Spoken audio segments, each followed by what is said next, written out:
A short manifestation is the gentleman from Palawan, Senator Erwin Tulfo. I move that he be recognized, Mr. President. Senator Erwin Tulfo, the gentleman from Palawan, is recognized. Mr. President, this representation fully supports Senator Ping Lacson's call to demand full accountability for the disturbing anomalies in our flood control projects.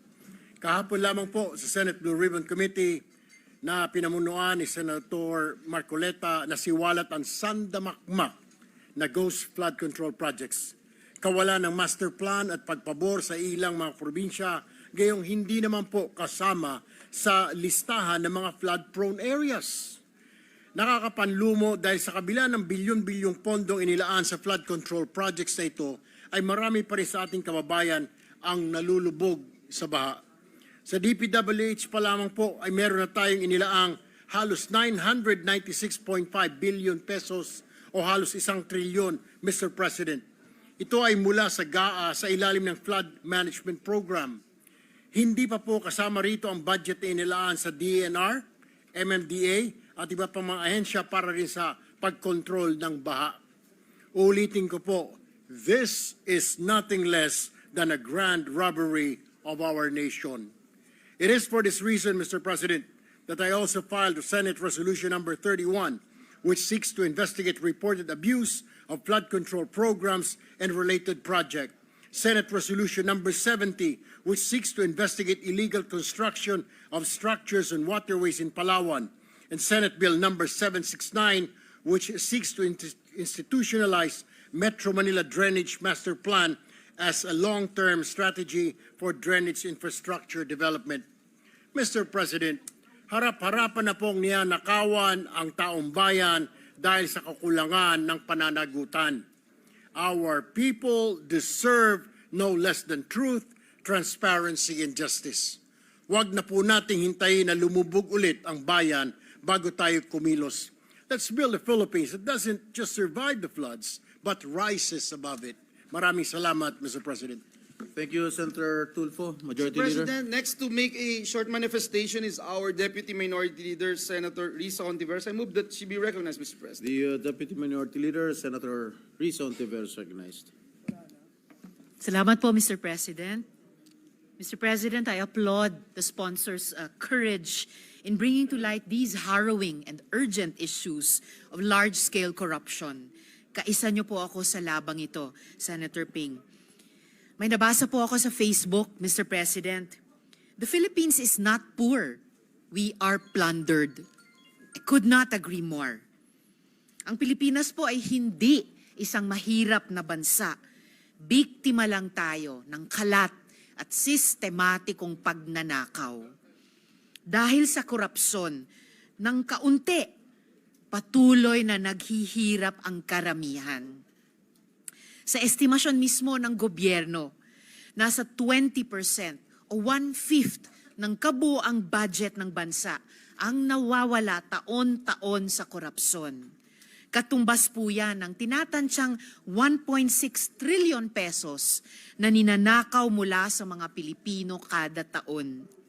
1.6 trillion. Kahit ako po ay nahirapang maintindihan kung gaano kalaking pera yan.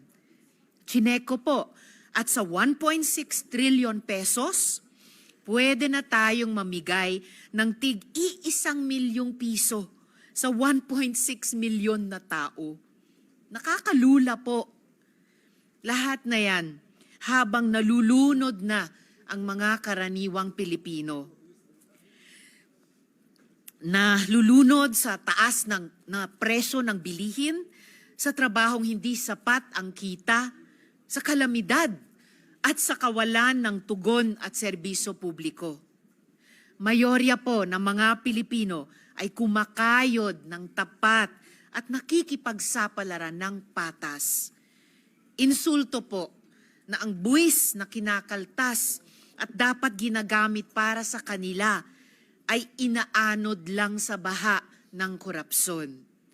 Hirap na nga ang Pilipino, ninanakawan pa. Kung ang karaniwang Pilipino po ang magnakaw, kulong agad at pwedeng masira na ang buhay. Pero ang pagnanakaw ng mga opisyal sa pamamagitan ng korupsyon. Parti-parti lang po, parang parti na po ng buhay na tanggap ng lahat. Hindi ko po yan matatanggap. At makakaasa po si Senator Lacson sa pag-usisa sa isyung ito. Salamat po, Senator Ping. Mabuhay po kayo at pagaling po kayo ng lubos. Salamat po, Mr. President. Maraming salamat, Senadora Hontiveros. Yes, Mr. President, may pahabol po ang ating mga kasamahan. We recognize Senator Bongo and then afterwards Senator Robin Hood Padilla who wanted to make a manifestation as well, Mr. President. Please. Senator Bongo is recognized. Thank you, Mr. President. I join Senator Ping Lacson in condemning the irregularities in the allocation and implementation of flood control projects. Mr. President, as manifested yesterday in the Blue Ribbon hearing, hindi po katanggap-tanggap na habang tumataas ang budget para sa flood control, pataas rin ang pataas ang pagbaha. Sabi ko nga kahapon, bakit hindi nyo lang po ilaan ang budget para sa health katulad sa pag-upgrade ng mga hospital ng PGH na madalas rin pong binabaha. Nakita natin sa video kahapon o sa picture na binabaha. Dapat doon na lang po paglaanan ng pondo at sa DPWH na meron po silang 880 billion kumpara po sa health budget.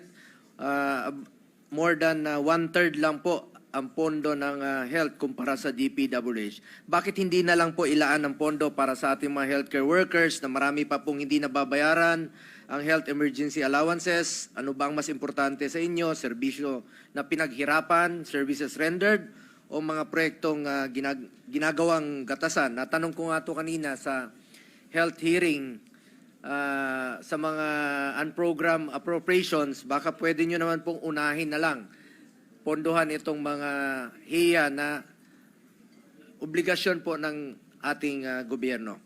In light of recent events, President Marcos Jr. has launched an investigation on the implementation of flood control projects in the past years. Sa mga inireport ng Pangulo, malinaw na may anomalya dito, malinaw na may systematic na ang modus dito mula sa pag-identify ng mga proyekto hanggang sa pagpondo ng mga ito at pag-implementa ng mga proyekto. Mr. President, sa totoo lang po, noon pa lang, 2023, August 9, hiningi na natin sa DPWH ang kanilang accomplishment report, master plan at strategic prioritization sa kanilang mga flood control projects.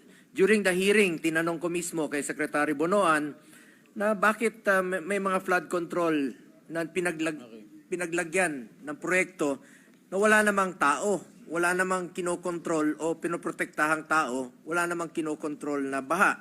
Pero doon po nakalagay sa mga liblib na lugar. That was August of 2023. Mr. President, allow me also to take this opportunity to clarify and answer malicious reports, no? Kasi ako po, wala pa ako sa mundong ito. Yung aking pamilya may negosyo na po.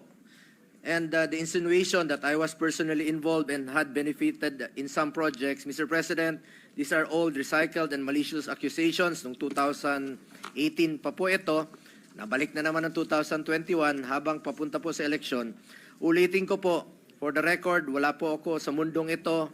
Meron na po negosyo ang aking pamilya, pero ni minsan po ni piso, hindi nakinabang ang aking pamilya sa pagiging taong gobyerno ko. In fact, hindi po nakakalapit ang aking mga kamag-anak kahit na nasa Malacanang kami noon.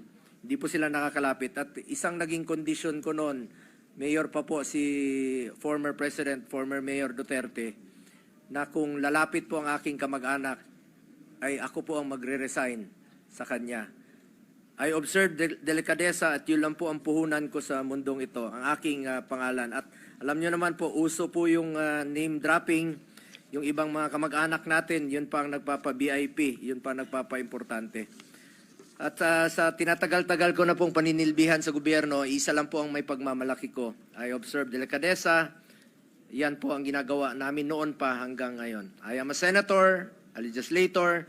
Wala po akong kinalaman sa implementasyon ng kahit na anong proyekto, lalong-lalo na po sa pag-identify at na makikinabang po ang aking pamilya. At ngayon, I also co-authored Senate Bill number 783. Ang panukalang ito ay layong ipagbawal na pumasok sa anumang kontrata ng gobyerno mula sa national level hanggang sa LGU level. Ang mga kamag-anak ng government officials hanggang sa fourth civil degree of consanguinity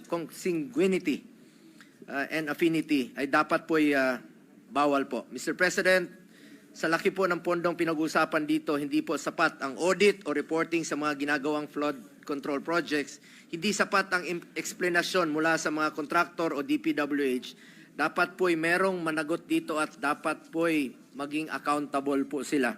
Dapat may managot po sa perwisyong patuloy na dulot ng pagbaha na dapat sana noon pa nasolusyonan. Maraming salamat po, Mr. President. Thank you, Senator Bongo.